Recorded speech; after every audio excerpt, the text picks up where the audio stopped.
Guys,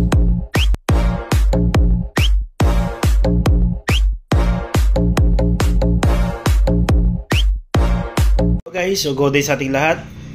Gusto nyo ba ng tools ng pang Honda na mayroong diagnostic tools? Ito guys, meron tayong ito yung latest module natin. Pwede siyang pang diagnostic tools, pwede siyang pang program, pwede siyang pang remap. Okay, halagang 89999 lang. Okay, so pakita ko sa inyo paano siya gumagana. Ito, so isasaksak lang natin sa kilay ng motor Honda. Ayan. So kaganda nito guys, hindi lang siya basta pang program. Kung may error yung motor, may problema yung FI, pwede na kayong mag-diagnose, pwede kayong mag-reset, pwede kayong mag-refile. So gagawin lang natin dyan, nakasaksak lang yung module natin, tapos naka-power on na yan.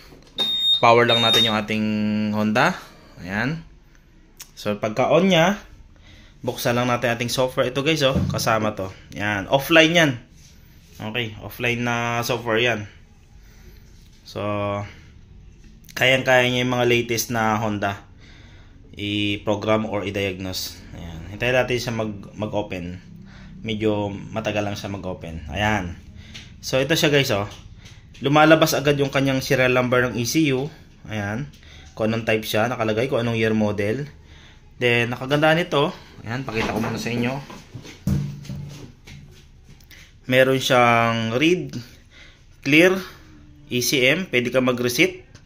Pwede ka mag-remove ng error. Ayan. Pwede ka mag-engine data o yung titingnan mo yung mga parameter. Ito, start ko yung motor.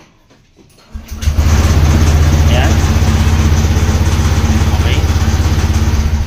Nakikita nyo, may RPM, may fuel injection, may TPS percent yan, may TPS voltage, may FAR. Then, yan kagandaan guys, kompleto na siya. Then, meron siyang analysis. So, ayan, pwede ka mag-analysis by graph. Ayan siya. Ayan, oh. So, para siyang horsepower, nakikita natin yung before and after. Ayan. Then, may FAR din siya. Then, meron din siyang pang ABS. Ayan, oh. Ayan, pag magdadiagnose tayo ng mga ABS sa mga ABS type, pwede tayong mag-read ng mga yung memory. Ayan. Pwede tayong mag-read and write ng EPROM. Ayan guys, kapag binili nyo ito sa akin, papaliwanag ko sa inyo para saan yung read and write EPROM na yan. Ang ganda ng gamit yan. So, ayan, off ko muna yung makina para hindi siya maingay. Ayan. So kaganda nito, meron siyang read full code. Lumalabas dito yung mga error, automatic. Hindi mo na kailangan i-read. Automatic, pag bukas mo dito, lalabas dito yung mga error. Nakalagay ngayon, no error. Ayan. Then, after mo ma-fix yung error, pwede mo siyang i-remove yung error o reset yung ECM. Ayan, no. So, start ko yung motor, ha.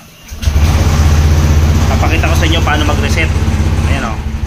Pwede ka mag-reset gamit yung ating device na yan. Remove. Ayan. Tapos, pwede tayong mag-reset. Ayan. So, gumagana lang siya sa atong mga reset ECM at yung remove error na to kapag yung after natin na ma-FI cleaning or nag-open pipe, nagbalik sa stock or stock to open pipe, pwede natin gamitin to.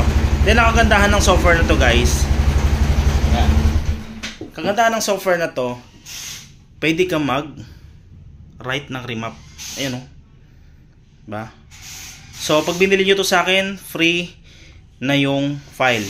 So, pwede siya mag-write ng RFW type na file. Pwede siya mag-write ng mga bin type. Ayan. Open mo yung file. Tapos, pupunta lang tayo sa remap via K-line.